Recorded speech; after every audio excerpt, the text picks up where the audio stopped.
विपक्ष के लोग एक बार फिर देश के सामने एक्सपोज हो गए हैं। मोदी विरोध के चक्कर में कांग्रेस के नेता अब कानूनी पचड़े में फंस गए हैं। असम के सीएम हेमंत बिस्वा शर्मा पर आरोप लगाकर पवन खेरा ने बड़ी मुसीबत मोल ले ली है। वहीं दूसरी तरफ राहुल गांधी भी एक्सपोज हो गए हैं। दर्शकों, एक तरफ तो पीएम मोदी देश हित में दिन रात काम कर रहे हैं, तो वहीं दूसरी तरफ कांग्रेस के लोग सिर्फ भ्रामक आरोप के जरिए राजनीतिक चमकाने की कोशिश कर रहे हैं। लेकिन अब ऐसी बात बाहर आई है जिससे दूध का दूध और पानी का पानी हो गया है। दर्शकों, पवन खेरा का मामला याद दिला रहा है कि लोकतंत्र में शब्दों की जिम्मेदारी होती है। आरोप लगाना आसान है, लेकिन उन्हें साबित करना उतना ही कठिन है।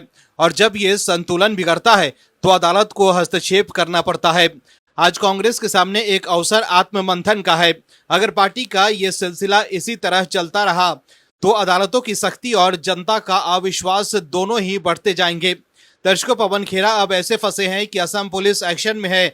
वही असम पुलिस की कार्रवाई देखकर कांग्रेस में खलबली मच गई है।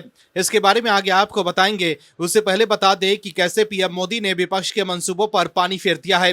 दर्शकों, देश में 5 राज्यों और केंद्र शासित प्रदेशों में चुनावी माहौल के बीच पीएम मोदी ने रविवार को अपने रेडियो कार्यक्रम मन की बात 133वें एपिसोड में देशवासियों से बात की।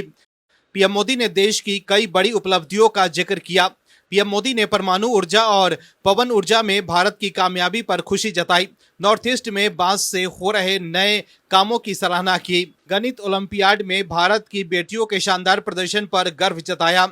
इसके साथ ही पीएम मोदी ने जनगणना 2027 में लोगों से बढ़ चढ़कर हिस्सा लेने की अपील की। इसके अलावा उन्होंने पर्यावरण संरक्षण, भारतीय उत्पादों की दुनिया में बढ़ती पहचान और गुरुदेव रविंद्रनाथ टैगोर को भी याद किया।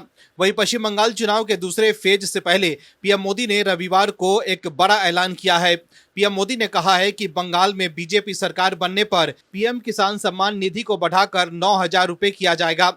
पीएम मोदी ने यह भी कहा है कि पहले फेज के मतदान में टीएमसी का घमंड टूट चुका है और दूसरे चरण में बीजेपी की जीत तय होती दिख रही है। दर्शकों, पीएम मोदी बंगाल में बीजेपी की जीत का दावा कर रहे हैं। वहीं आप दर्शक भी मानते हैं कि बंगाल में बीजेपी की सरकार बनेगी, तो कमेंट में यस और वी सपोर्ट पीएम मोदी जरूर लिखें, ताकि विपक्ष को साफ संदेश जाए कि देश और बंगाल के लोग बीजेपी के साथ है। इस खबर में आगे आपको बताएंगे सब कुछ डिटेल में कि कैसे राहुल गांधी चौतरफा घिर गए हैं। तो बने रहिए हमारे साथ अंत तक और देखिए हमारी ये खास रिपोर्ट। साथ ही आप दर्शकों से विनम्र निवेदन है कि अगर अब तक आपने चैनल को सब्सक्राइब नहीं किया है तो अभी कर लीजिए।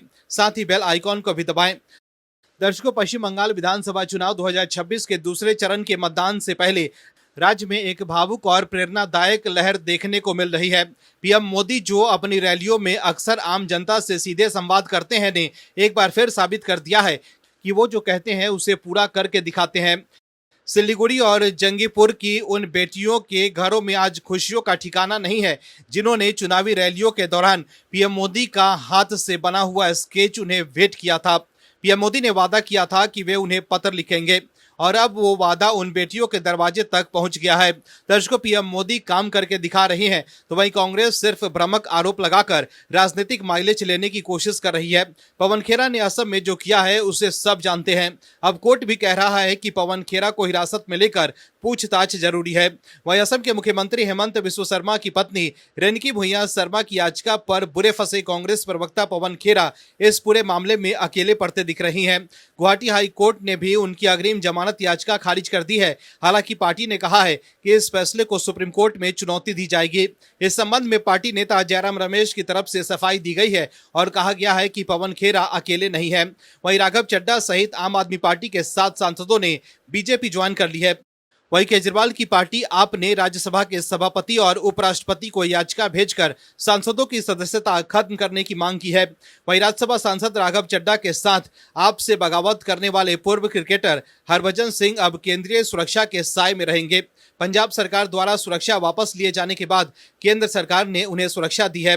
बीजेपी में शामिल होने के बाद उनके घर पर गद्दार पोस्टर सामने आया था। कांग्रेस के नेता पवन खेड़ा की मुश्किलें कम नहीं हो पा रही। पवन खेड़ा अब अपने ही बिछाए जाल में फंस गए हैं।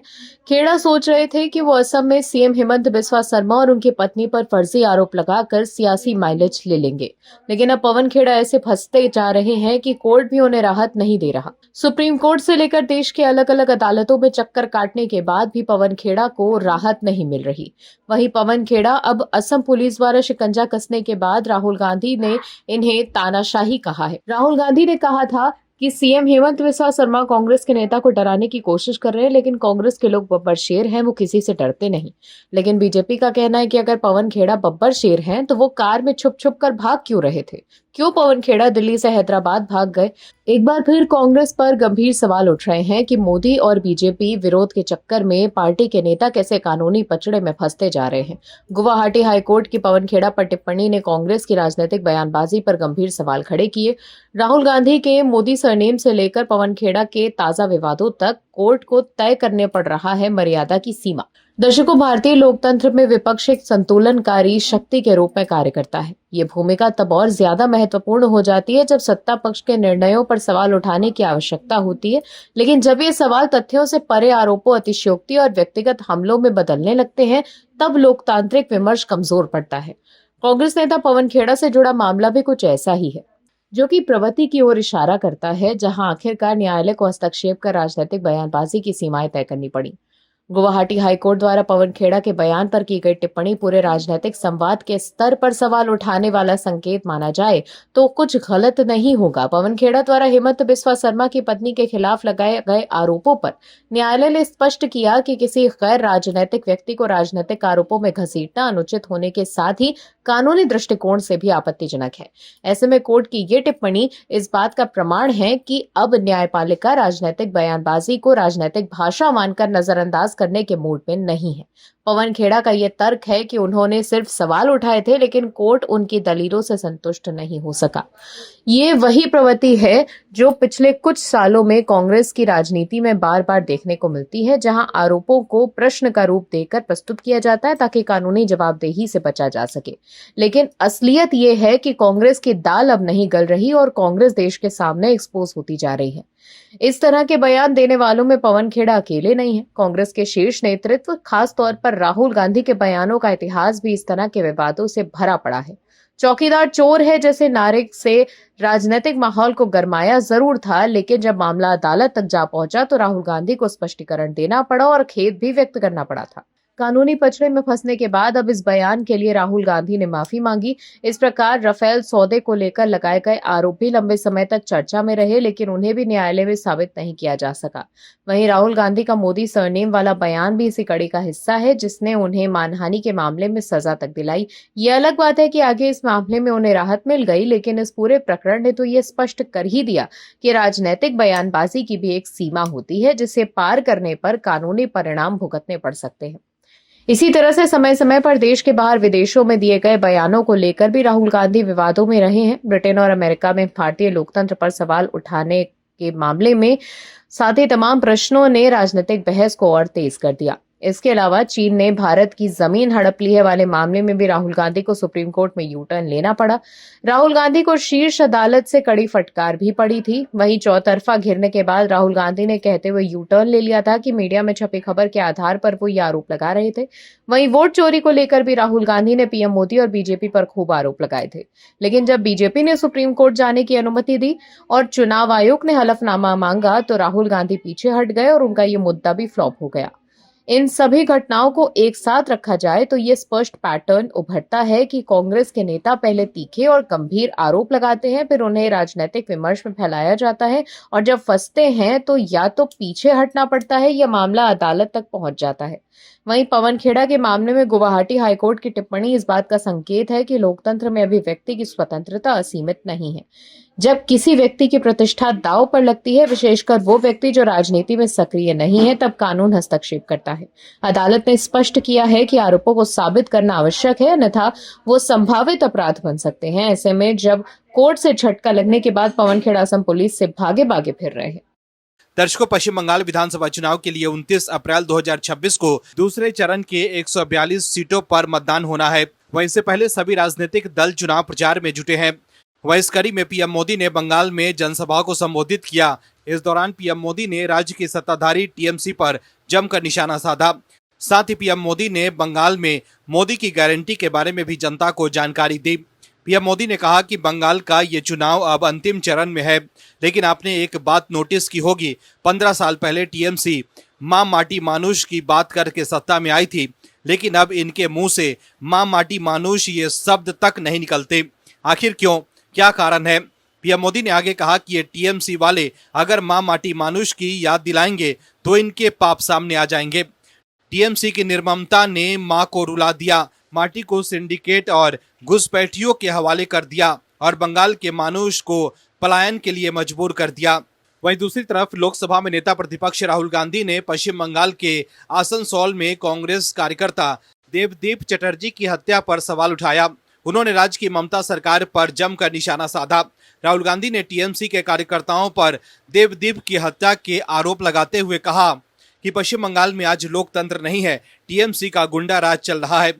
इसके साथ ही राहुल गांधी ने टीएमसी सरकार से कांग्रेस कार्यकर्ताओं के परिवार को पूर्ण सुरक्षा और मुआवजा देने की मांग भी उठाई है। वहीं पश्चिम बंगाल विधानसभा चुनाव के दूसरे चरण के प्रचार के दौरान टीएमसी ने राहुल गांधी पर बीजेपी के लिए काम करने का आरोप लगाया। टीएमसी नेता कुणाल घोष ने कहा कि राहुल गांधी धोखा दे रहे हैं। दरअसल राहुल गांधी ने ममता बनर्जी और बीजेपी पर मिली भगत का आरोप लगाया था। वहीं अब टीएमसी की तरफ से इस आरोप का जवाब कुणाल घोष ने दिया। कुणाल घोष ने दावा किया कि पश्चिम बंगाल में राहुल गांधी बीजेपी के लिए काम कर रहे हैं। कुणाल घोष ने राहुल गांधी को उनकी जिम्मेदारी याद दिलाते हुए कहा कि उनका काम अन्य राज्यों में बीजेपी को रोकना था, लेकिन वो ऐसा करने में नाकाम रहे। न्यूज एजेंसी एएनआई से बात करते हुए कुणाल घोष ने राहुल गांधी पर जमकर हमला बोला और कहा कि राहुल गांधी जनता को धोखा दे रहे हैं। उनका काम महाराष्ट्र, दिल्ली, हरियाणा और बिहार में बीजेपी को रोकना था, लेकिन वो ऐसा नहीं कर पाए। अब यहाँ बंगाल में टीएमसी जीत रही है तो वो बीजेपी की मदद कर रहे हैं, उनके लिए काम कर रहे हैं। आपको बता दें कि टीएमसी नेता की तरफ से ये बयान ऐसे समय में आया है जब राहुल गांधी ने ममता बनर्जी पर जमकर हमला बोला था। राहुल गांधी ने आरोप लगाया था कि बीजेपी उनके ऊपर दर्जनों केस करवा रखे हैं, लेकिन टीएमसी के नेताओं और ममता बनर्जी के ऊपर ऐसा कुछ नहीं है, जबकि पूरे बंगाल को पता है कि टीएमसी के कई नेता भ्रष्टाचार में लिप्त हैं। राहुल गांधी ने दावा किया था कि ऐसा इसलिए है क्योंकि बीजेपी जानती है कि असली लड़ाई कांग्रेस से है, ना कि टीएमसी से। वहीं राहुल गांधी ने सोशल मीडिया पर एक वीडियो शेयर किया था जो जमकर वायरल हो रहा है। इस वीडियो में वो पश्चिम बंगाल में बीजेपी के प्रदर्शन को लेकर बात करते हुए नजर आ रहे हैं। राहुल गांधी ने कहा था कि पश्चिम बंगाल में बीजेपी का उभार मुख्यमंत्री ममता बनर्जी के नेतृत्व वाली टीएमसी सरकार की शासन प्रशासन से जुड़ी नाकामियों की वजह से हुआ है। राहुल गांधी ने जोर देकर कहा कि अगर मुख्यमंत्री ममता बनर्जी ने साफ सुथरी सरकार चलाई होती और बंगाल में ध्रुवीकरण नहीं करती तो बीजेपी के लिए रास्ता नहीं खुलता। राहुल गांधी ने कहा कि विचारधारा की लड़ाई में सिर्फ कांग्रेस ही बीजेपी को हरा सकती है। वहीं राहुल गांधी के इस वीडियो बयान को बीजेपी के नेताओं ने सोशल मीडिया पर खूब शेयर किया था। बीजेपी के नेताओं ने कहा था कि अब राहुल गांधी भी मान रहे हैं कि बंगाल में बीजेपी की सरकार बनने जा रही है। वहीं बीजेपी नेता स्मृति ईरानी ने रविवार को दावा किया है कि राहुल गांधी ने मान लिया है कि पश्चिम बंगाल विधानसभा चुनाव में बीजेपी ही जीतेगी। स्मृति ईरानी ने राहुल गांधी के एक्स पर शेयर किए गए वीडियो संदेश का जिक्र किया, जिसमें उन्होंने कहा था कि अगर मुख्यमंत्री ममता बनर्जी ने साफ सुथरी सरकार चलाई होती और बंगाल में ध्रुवीकरण नहीं किया होता तो बीजेपी को बंगाल में अपनी पैठ बनाने का मौका नहीं मिलता। दर्शकों, बीजेपी और आम आदमी पार्टी के बीच तथाकथित शीश महल पार्ट 2 पर जुबानी जंग छिड़ गई है। इस विवाद में अब राघव चड्ढा भी कूद गए हैं और पुरानी पार्टी पर निशाना साध रहे हैं। 7 सांसदों के साथ पार्टी छोड़ने के बाद राघव चड्ढा ने कहा कि आपके दिल्ली चुनाव हारने का एक सबसे बड़ा कारण शीश महल था। अब 1 साल भी नहीं बीता कि पार्टी शीश महल पार्ट 2 विवाद में घिर गई है। राघव चड्ढा ने कहा कि दिल्ली में तैयार हुए शीश महल पार्ट 2 की कुछ तस्वीरें सामने आई हैं। जब पहला वाला शीश महल बना था उसी की वजह से आम आदमी पार्टी की छवि तार तार हो गई थी। मेरा ये मानना है कि दिल्ली चुनाव हारने का सबसे बड़ा कारण अगर कोई था तो उसमें वो शीश महल शामिल था। उन्होंने कहा कि आम आदमी पार्टी को दिल्ली चुनाव हारे 1 साल भी नहीं बीता है और शीश महल पार्ट 2 प्रकरण सामने आया है। वहीं राज्यसभा सांसद स्वाति मालीवाल ने अरविंद केजरीवाल के नेतृत्व वाली आम आदमी पार्टी पर जोरदार हमला बोला है। सांसद ने आप सुप्रीमो पर आरोप लगाते हुए ये कहा कि केजरीवाल गुंडागर्दी में शामिल है। स्वाति मालीवाल ने कहा कि जब आप प्रमुख ने अपनी राजनीतिक यात्रा शुरू की थी तो उन्होंने बदलाव की उम्मीद जताई थी, लेकिन सत्ता में आने के बाद उनमें बड़े बदलाव आ गए मालीवाल ने शीश महल का जिक्र करते हुए कहा कि उन्होंने एक घर बनाने में सैकड़ों करोड़ रुपए खर्च कर दिए। उनकी ये टिप्पणी शीश महल विवाद के संदर्भ में थी। स्वाति मालीवाल ने कहा कि मैंने आप छोड़ दी है और बीजेपी में शामिल हो गई हूं। 2006 से और हर आंदोलन के दौरान मैंने अरविंद केजरीवाल का साथ दिया। हालांकि अरविंद केजरीवाल ने अपने ही घर में एक गुंडे से मेरी पिटाई करवाई। उन्होंने आगे ये भी कहा कि जब मैंने इसके खिलाफ आवाज उठाई तो मुझे धमकाया गया। वहीं शीश महल 2 को लेकर आम आदमी पार्टी का ये कहना है कि जो तस्वीरें केजरीवाल के नए घर की बताकर सोशल मीडिया पर वायरल की जा रही है वो असली नहीं है। पार्टी ने आरोप लगाया कि ये तस्वीरें इंटरनेट से उठाई गई हैं और जानबूझकर जनता को भ्रमित किया जा रहा है। वहीं सांसद संजय सिंह ने प्रेस कॉन्फ्रेंस कर गुजरात में पार्टी के खिलाफ हुई कार्रवाई और 7 राज्यसभा सांसदों के बीजेपी में शामिल होने के मुद्दे पर केंद्र सरकार और बीजेपी पर तीखा हमला बोला है। संजय सिंह ने सोशल मीडिया पेज सस्पेंड कराने से लेकर दल बदल कानून के उल्लंघन तक कई गंभीर आरोप लगाए। संजय सिंह ने प्रेस कॉन्फ्रेंस के दौरान कहा कि गुजरात में आम आदमी पार्टी के बढ़ते जनाधार से बीजेपी घबरा गई है। संजय सिंह ने आरोप लगाया कि पार्टी के सोशल मीडिया पेज फेसबुक और इंस्टाग्राम को जानबूझकर सस्पेंड कराया गया है ताकि आपकी विचारधारा जनता तक ना पहुंच सके। संजय सिंह ने यह भी आरोप लगाया कि गुजरात में आप नेताओं और कार्यकर्ताओं को लगातार निशाना बनाया जा रहा है। उन्होंने कहा कि आदिवासी नेता चेतर वसावा, प्रदेश अध्यक्ष ईसुदान गढ़वी, विधायक गोपाल इटालिया और नेता प्रवीण रामजी सहित कई लोगों को जेल भेजा गया। संजय सिंह ने यह भी आरोप लगाया कि स्थानीय निकाय चुनावों के दौरान आप उम्मीदवारों को धमकाया गया, फर्जी मुकदमे लगाए गए। ये सब विपक्ष को कमजोर करने की सुनियोजित कोशिश है। दर्शकों को बता दें कि गुजरात में आम आदमी पार्टी के नेताओं को कानून तोड़ने की वजह से कार्रवाई उन पर की गई, लेकिन संजय सिंह इसे अपने हिसाब से बता रहे हैं।